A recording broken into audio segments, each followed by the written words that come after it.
Assalamualaikum warahmatullahi wabarakatuh. Hai teman-teman, perkenalkan kami dari kelompok 4 kelas I angkatan 2019. Melalui video ini, kami akan menjelaskan mengenai materi analisis golongan kosmetik pada merkuri. Sebelum itu, kami akan memperkenalkan anggota kelompok kami. Perkenalkan, nama saya Nur Aini, NIM B1A11930.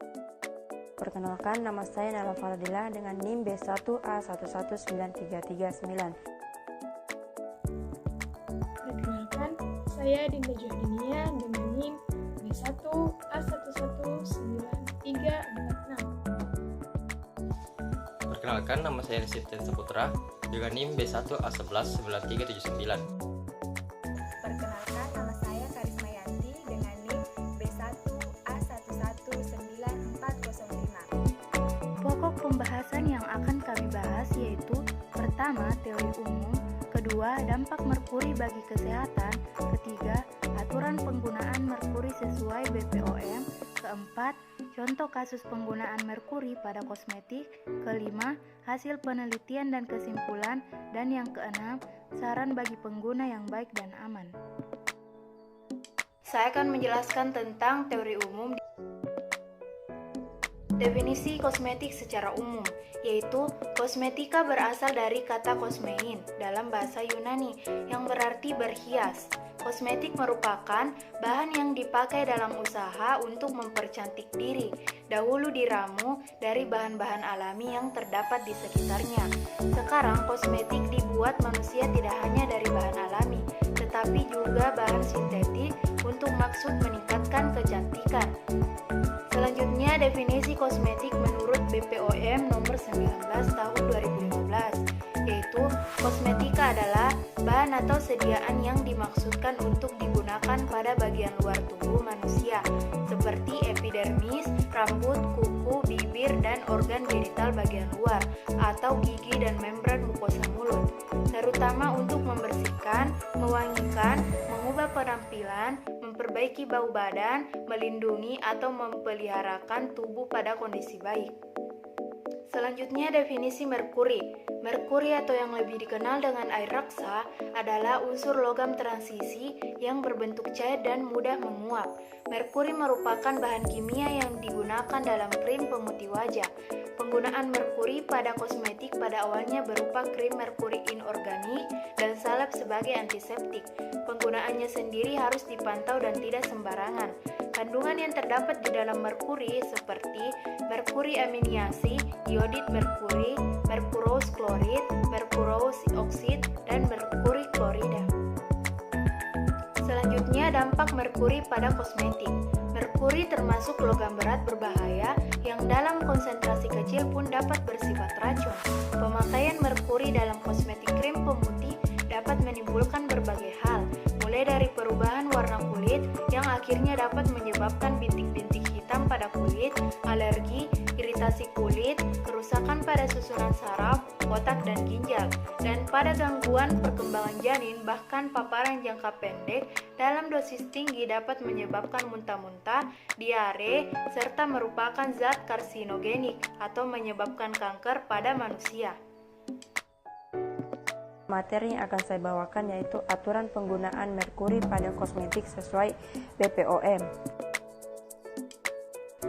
Saya akan menjelaskan terlebih dahulu pengertian dari BPOM. BPOM adalah singkatan dari Lembaga Badan Pengawasan Obat dan Makanan, di mana lembaga ini memiliki tugas yang sama dengan European Medicines Agency atau EMA dan Food and Drugs Administration atau FDA, dengan tugas utama yaitu untuk mengawasi seluruh peredaran obat, obatan, dan makanan yang ada di seluruh wilayah Indonesia. Selanjutnya, aturan penggunaan merkuri sesuai dengan BPOM. Badan Pengawasan Obat-obatan dan Makanan atau BPOM sendiri sering mengadakan razia dan penarikan terhadap kosmetik ilegal yang beredar di masyarakat yang ternyata mengandung raksa atau merkuri. Pada Peraturan Menteri Kesehatan Nomor 445 Menkes PAR 5 1998 menginstruksikan untuk melarang penggunaan merkuri pada kosmetik dengan bentuk sediaan krim pemutih, bedak kompak, sabun, atau pure and cream. Tetapi, peraturan ini tidak didukung dengan Standar Nasional Indonesia atau SNI, yang dimana hanya melarang penggunaan merkuri pada krim pemutih kulit saja. Sedangkan pada kosmetika lainnya tidak diatur mengenai pelarangan penggunaan bahan merkuri. Cara uji merkuri yang disebutkan hanya cara uji secara kualitatif saja, yang dimana dengan metode uji yang telah divalidasi. Dengan demikian, tidak ada metode yang valid dan seragam yang digunakan oleh analis untuk mengklaim bahwa kosmetika tertentu positif mengandung bahan merkuri dengan konsentrasi yang diketahui nilainya. Karena serendah apapun konsentrasi merkuri dalam kosmetik, tidak diperbolehkan penggunaannya. Contoh kasus penggunaan merkuri pada kosmetik. Judul kasus dalam jurnal yaitu uji kandungan merkuri pada kosmetik krim pemutih wajah yang dipasarkan di Pasar Petisah, Kota Medan. Dalam analisis penelitiannya dilakukan secara deskriptif, yaitu suatu metode yang digunakan untuk menggambarkan atau menganalisis suatu hasil penelitian, seperti untuk mengetahui keberadaan merkuri pada sediaan krim pemutih wajah dengan melakukan percobaan uji kualitatif. Jumlah sampel yang diambil secara acak dalam penelitian ini adalah sebanyak 10 sampel. Satu sampel memiliki nomor registrasi dan 9 sampel lainnya tidak memiliki nomor registrasi. Pada penelitian identifikasi merkuri pada sediaan krim pemutih wajah secara analisis kualitatif dilakukan dengan uji reaksi warna yang menggunakan reagen kalium iodida 0,5 N, natrium hidroksida 0,1 N, dan menggunakan kawat tembaga untuk mengetahui uji nyala api yang terbentuk. Dalam metode kerja penelitian secara kualitatif pada tahap pertama adalah pembuatan larutan baku kalium iodida 0,5 N dengan cara yaitu timbang sebanyak 2,75 gram kalium iodida, kemudian dimasukkan ke dalam labu ukur 25 ml dan ditambahkan aquades sampai tanda batas, serta dikocok hingga homogen. Tahap kedua adalah pembuatan aqua regia atau air raja, merupakan campuran antara 3 bagian asam klorida pekat dan 1 bagian asam nitrat pekat. Larutan aqua regia merupakan larutan digestasi basah yang dipakai karena sifat aqua regia yang dapat melarutkan logam dengan proses yang lebih cepat. Cairan ini sangat reaktif, dapat merusak berbagai bahan logam termasuk platin. Gas yang ditimbulkan pun bersifat racun. Di sini saya akan membahas materi hasil penelitian dan kesimpulan. Hasil penelitian tabel 1. Hasil analisis warna dengan reagen kalium iodida. Kode sampel, nama produk, uji warna dengan kalium iodida, dan keterangan. A. Kolagen night cream. Endapan merah jingga dengan keterangan positif mengandung merkuri. B. Lasona night cream. Endapan merah jingga keterangan positif mengandung merkuri. C. Temulawak night cream. Endapan merah jingga positif mengandung merkuri. D. Natural 99 night cream. Endapan merah jingga mengandung merkuri. E. Tabita night cream. Endapan merah jingga mengandung merkuri. F. Wardah night cream, larutan berwarna kuning, tidak terbentuk endapan. Negatif, mengandung merkuri. G. DR Eric Whitening, endapan merah jingga, positif mengandung merkuri. H. Wallet Super, endapan merah jingga, positif mengandung merkuri. I. Mutiara White Beauty, endapan merah jingga, positif mengandung merkuri. J. Meiyung, endapan merah jingga, positif mengandung merkuri. Berikutnya yaitu tabel kedua. Hasil analisis reaksi warna dengan reagen natrium hidroksida. Kode sampel, nama produk, uji warna dengan kalium iodida, keterangan. Kode sampel A, B, C, D, dan E dengan nama produk Kolagen Night Cream, Lasona Night Cream, Temulawak Night Cream, Natural 99 Night Cream, Tabita Night Cream, Wardah. Memiliki endapan berwarna merah jingga dengan keterangan positif mengandung merkuri. Sedangkan kode sampel F, Wardah Night Cream, larutan berwarna kuning tidak terbentuk endapan, negatif, tidak atau tidak mengandung merkuri.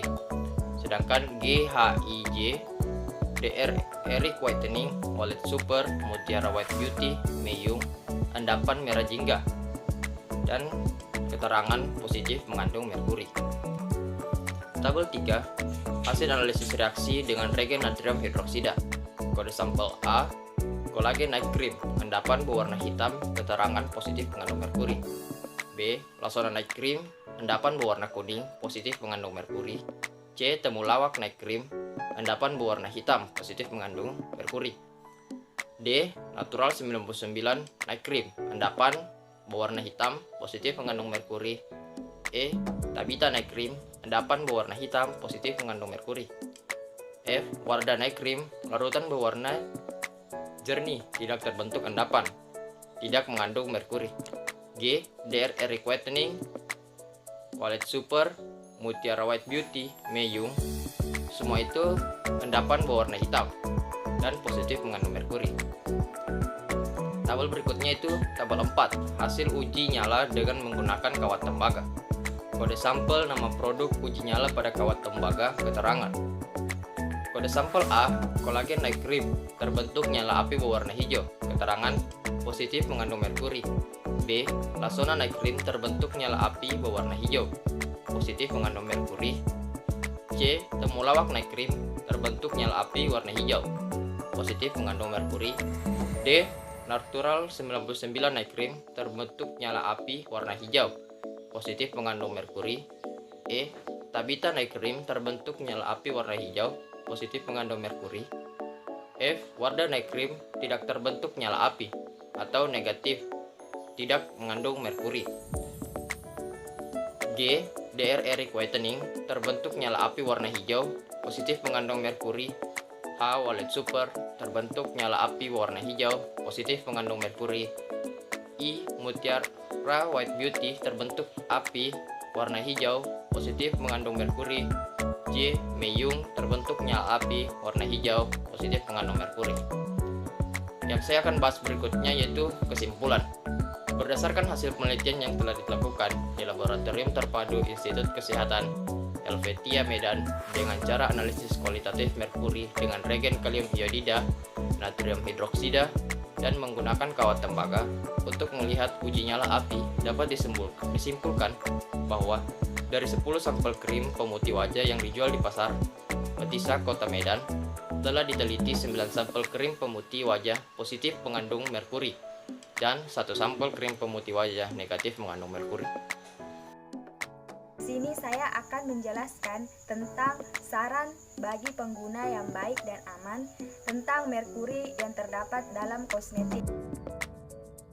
Seperti yang kita lihat pada slide PPT berikut, saran bagi pengguna yang baik dan aman yaitu bagi penjual agar tidak menjual krim-krim yang ilegal yang tidak memiliki izin edar dari BPOM. Kemudian, masyarakat lebih memperhatikan jenis kosmetik yang dijual, apakah berbahaya atau tidak.